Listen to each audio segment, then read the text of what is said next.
Ada sebuah Alkitab yang belum pernah dibaca oleh sebagian besar dunia. Usianya lebih tua dari versi King James lebih dari 1000 tahun. Alkitab ini berisi 81 kitab, bukan 66. Dan tersembunyi di dalam halaman-halaman kunonya terdapat deskripsi fisik tentang Yesus yang tidak pernah ditunjukkan kepada dunia barat. Pada tahun 2024, Mel Gibson berdiri di depan kamera dan mengatakan bahwa dia telah melihatnya. Dan bahwa itu mengubah semua yang dia pikir dia ketahui. Itu bukanlah pernyataan yang kecil. Alkitab Ethiopia, dikenal secara resmi sebagai Injil Garima dan Kanon Haile Selassie yang lebih luas, dianggap sebagai teks Kristen bergambar tertua di planet ini. Penanggalan karbon menempatkan beberapa naskahnya sejak tahun 330 hingga 650 Masehi. Kitab ini ditulis dalam bahasa yang disebut Ge'ez. Sebuah bahasa yang sangat tua sehingga hampir tidak ada orang di luar Ethiopia yang berbicara dengannya saat ini. Para imam yang menjaga teks-teks ini di gereja-gereja kuno Aksum dan Lalibela telah menyimpannya selama berabad-abad. Jauh dari kamera, jauh dari para sarjana barat, jauh dari Roma, dan bagian terakhir itu penting. Karena ketika konsili Nicea bertemu pada tahun 325 M, orang-orang kuat duduk di sebuah ruangan dan memutuskan kitab mana yang akan membentuk Alkitab resmi. Kitab-kitab Diadoraima, kitab-kitab Diadolak, dan seluruh tradisi Kristen Afrika yang sudah ada lebih dulu daripada banyak gereja Eropa, secara diam-diam didorong ke pinggiran percakapan.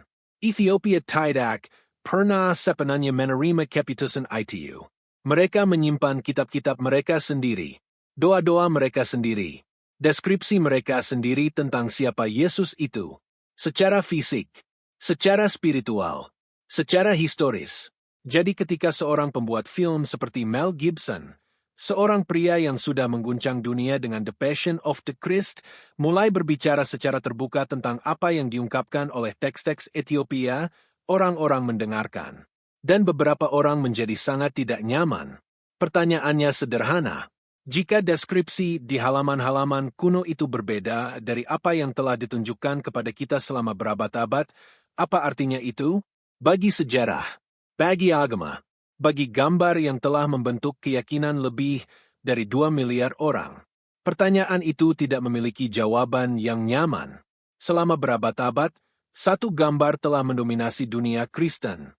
Kulit pucat, rambut coklat muda atau pirang.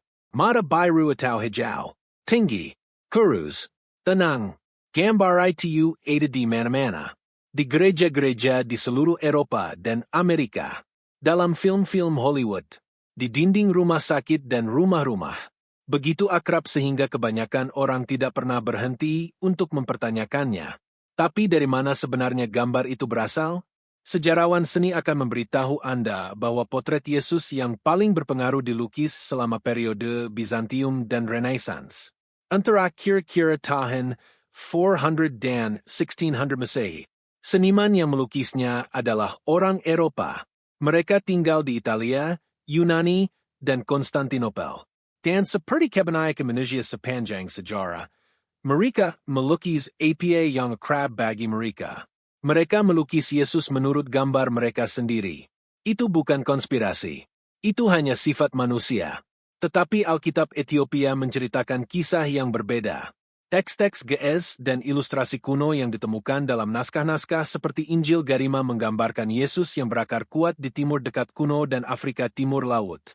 Kulit gelap, mata gelap, rambut keriting rapat. Wajah yang terlihat jauh lebih konsisten dengan bagaimana rupa seorang pria dari Yudea dan Galilea abad pertama berdasarkan semua yang kita ketahui tentang populasi wilayah itu pada waktu itu.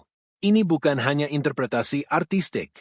Pada tahun 2001, seorang antropolog forensik bernama Richard Neafe menggunakan tengkorak dari era Romawi yang ditemukan di wilayah Yudea kuno untuk merekonstruksi bagaimana rupa rata-rata pria dari waktu dan tempat itu.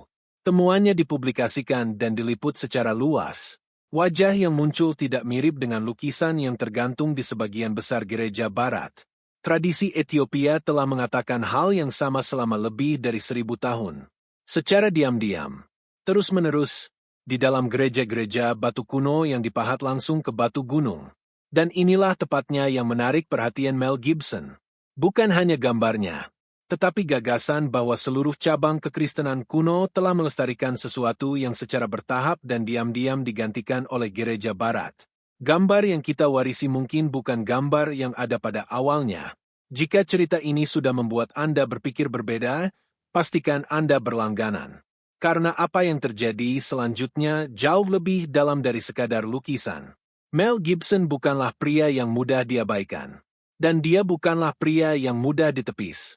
Pada tahun 2004, dia merilis The Passion of the Christ. Setiap studio besar Hollywood menolak untuk mendistribusikannya. Mereka mengatakan itu terlalu keras, terlalu religius, terlalu kontroversial. Gibson mendanai sebagian besar film itu sendiri. Film itu kemudian meraup lebih dari $600 juta di seluruh dunia. Film itu menjadi salah satu film independen dengan pendapatan kotor tertinggi dalam sejarah sinema. Dan itu difilmkan sepenuhnya dalam bahasa kuno yang mati, Aram dan Latin, tanpa dialog bahasa Inggris sama sekali. Itu memberitahu Anda sesuatu tentang pria ini. Dia tidak mengikuti konsensus. Dia mengikuti sumbernya. Selama bertahun-tahun setelah The Passion, Gibson menjadi diam secara publik. Tetapi secara pribadi, menurut beberapa wawancara dan orang-orang dekatnya, dia melangkah lebih dalam. Ke dalam sejarah Kristen awal. Ke dalam teks-teks yang tidak pernah masuk ke dalam Alkitab standar. Ke dalam pertanyaan yang telah diperjuangkan oleh para teolog dan sejarawan serius selama beberapa dekade, seberapa besar dari apa yang kita sebut kekristenan saat ini yang benar-benar mencerminkan asal-usul awalnya. Dan di suatu tempat dalam perjalanan pribadi yang panjang itu, Gibson menemukan jalannya ke teks-teks Ethiopia. Dalam wawancara baru-baru ini, Gibson berbicara dengan hati-hati tetapi jelas. Dia merujuk pada kitab suci kuno yang tidak dikanonkan oleh gereja barat. Dia berbicara tentang deskripsi Yesus yang jauh lebih tua dari apapun yang dilestarikan di Roma atau Konstantinopel. Dia menunjuk secara khusus ke Ethiopia, ke Aksum, ke sebuah tradisi yang telah duduk diam-diam di pinggiran dunia Kristen selama 15 abad, memegang dokumen-dokumen yang tidak pernah sepenuhnya diperiksa oleh arus utama. Gibson adalah sosok yang kontroversial. Itu tidak dapat disangkal. Tetapi nalurinya untuk kembali ke sumber tertua yang tersedia, untuk menanyakan apa yang sebenarnya dicatat oleh orang Kristen paling awal, nalurinya itu dimiliki oleh para sarjana, arkeolog, dan sejarawan serius di seluruh dunia. Dia tidak sendirian dalam pencarian ini. Dia hanya orang paling terkenal yang saat ini mengatakannya dengan lantang. Dan ketika seseorang dengan platformnya mulai menarik benang khusus ini, itu tidak akan tetap diam lama. Pertanyaan sebenarnya adalah apa sebenarnya isi teks-teks Ethiopia itu? Kata-kata apa yang dilestarikan oleh para juru tulis kuno dalam bahasa Ge'ez yang tidak pernah diberikan kepada seluruh dunia? Jawabannya akan datang. Dan itu lebih spesifik dari yang diharapkan kebanyakan orang. Ge'ez adalah bahasa mati. Hampir tidak ada yang berbicara dengannya secara sehari-hari saat ini. Bahasa ini hampir seluruhnya ada di dalam dinding gereja-gereja Ortodoks Ethiopia. Dipelajari oleh para imam. Dilantunkan dalam liturgi. Dibaca dari naskah-naskah yang sangat tua sehingga beberapa di antaranya disimpan di ruangan batu yang dikendalikan suhu dan hanya ditangani dengan sarung tangan katun putih. Dan di dalam naskah-naskah itu terdapat kitab-kitab yang tidak pernah masuk ke dalam Alkitab yang dapat Anda beli di toko buku manapun saat ini. Alkitab Ortodoks Ethiopia berisi 81 kitab. Alkitab Protestan berisi 66 kitab.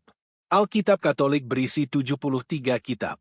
Kitab-kitab tambahan dalam Canon Ethiopia itu bukan catatan kaki. Itu bukan tambahan Kessel. Beberapa di antaranya berisi deskripsi teologis yang rinci, catatan sejarah, dan karakterisasi fisik dari tokoh-tokoh sentral termasuk Yesus sendiri. Salah satu teks yang paling signifikan disebut Kebra-Nagast, yang kira-kira diterjemahkan sebagai Kemuliaan Raja-Raja. Itu bukan dokumen tersembunyi. Para sarjana tahu itu ada. Namun, sebagian besar belum diterjemahkan dalam bentuk lengkap dan aslinya untuk khalayak umum. Kebanyakan orang belum pernah mendengarnya, dan bagian-bagian yang telah diterjemahkan mengungkapkan potret Yesus dan garis keturunannya yang berakar kuat pada identitas Afrika dan Semit. Ada juga kitab Henov, dihapus seluruhnya dari Alkitab Barat. Dianggap tidak kanonik oleh Roma, tetapi sepenuhnya dilestarikan dan secara aktif dibaca dalam tradisi Ortodoks Ethiopia selama lebih dari 1500 tahun. Kitab ini berisi bagian-bagian yang sebenarnya dikutip dan dirujuk oleh para penulis Kristen awal termasuk para penulis Perjanjian Baru. Namun kitab ini dipotong, secara resmi dikecualikan, dan sebagian besar dilupakan di barat hingga salinannya ditemukan kembali dalam gulungan Laut Mati pada tahun 1947. Penemuan kembali itu mengguncang para sarjana Alkitab secara diam-diam tetapi mendalam, karena itu mengkonfirmasi bahwa teks-teks yang secara resmi ditolak oleh gereja barat sebenarnya sudah kuno, asli, dan beredar luas di kalangan orang Kristen awal. Ethiopia tidak pernah kehilangan mereka. Ethiopia tidak pernah perlu menemukan mereka kembali. Mereka telah membaca kata-kata ini secara terus-menerus di dalam gereja-gereja kuno mereka sementara seluruh dunia bergerak maju dan melupakannya. Para imam di Aksum dan Lalibela tidak menjaga mitos. Mereka menjaga sejarah. Dengan hati-hati, dengan sengaja, dan dengan kesabaran yang terbentang lebih jauh dari kebanyakan negara Teleada. Apa yang dikatakan teks-teks itu secara khusus tentang Yesus adalah di mana cerita ini menjadi tidak mungkin untuk diabaikan. Inilah bagian yang membuat orang tidak nyaman. Teks-teks Ethiopia tidak menggambarkan Yesus dalam istilah spiritual yang samar. Mereka spesifik, membumi, fisik, dan mereka lebih selaras dengan apa yang dikatakan oleh para sejarawan dan ilmuwan forensik tentang orang-orang di Yudea abad pertama dan Afrika Timur Laut daripada apapun yang dilestarikan dalam seni atau tradisi religius barat. Deskripsi yang ditemukan dalam naskah-naskah Ge'ez dan didukung oleh tradisi visual ikonografi ortodoks Ethiopia menunjuk pada seorang pria dengan kulit coklat gelap, mata gelap yang dalam, rambut yang digambarkan dalam istilah yang sesuai, dengan ikal alami yang rapat. Wajah yang jelas Semit dan Afrika dalam fitur-fiturnya. Bukan Eropa, tidak pucat, bukan gambar yang telah direproduksi bermiliaran kali selama 2000 tahun kekristenan barat. Dan disinilah menjadi signifikan secara historis. Wilayah Galilea tempat Yesus dibesarkan terletak di persimpangan antara Afrika, Arabia, dan Mediterania. Orang-orang di wilayah itu pada abad pertama tidak homogen. Mereka adalah populasi campuran yang dibentuk oleh berabad-abad migrasi, perdagangan, dan tumpang tindih budaya antara Afrika Timur Laut dan Timur Dekat kuno. Ini tidak kontroversial di kalangan sejarawan. Ini adalah sejarah demografis yang terdokumentasi. Gereja Ethiopia melestarikan pemahaman ini. Mereka tidak pernah kehilangannya, karena mereka secara geografis dan budaya terhubung dengan dunia itu dengan cara yang tidak dimiliki oleh kekristenan Eropa. Ada juga bagian yang dirujuk sehubungan dengan tradisi Ge'ez yang menggambarkan kehadiran dan sikap Yesus dengan cara yang menekankan kerendahan hati daripada kemegahan, kesederhanaan daripada kemuliaan. Seorang pria yang tampak biasa, yang bisa berjalan melewati kerumunan tanpa menonjol, yang sebenarnya selaras dengan sesuatu yang membingungkan dalam kisah Injil itu sendiri, fakta bahwa Yudas harus secara fisik mengidentifikasi Yesus kepada tentara Romawi dengan ciuman. Seolah-olah dia tidak terlihat luar biasa atau khas pada pandangan pertama. Detail kecil itu telah mengganggu para teolog selama berabad-abad. Deskripsi Ethiopia membuatnya masuk akal.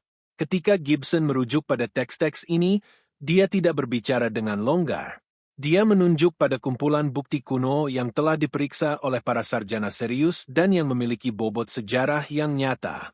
Fondasinya tidak runtuh, tapi itu bergeser. Secara nyata, secara tidak nyaman, dan satu institusi yang paling rugi dari pergeseran itu telah mengamati percakapan ini dengan sangat hati-hati untuk waktu yang sangat lama. Vatikan adalah institusi tertua yang terus beroperasi di dunia barat. Ia telah bertahan dari kerajaan-kerajaan. Ia telah hidup lebih lama dari kerajaan-kerajaan.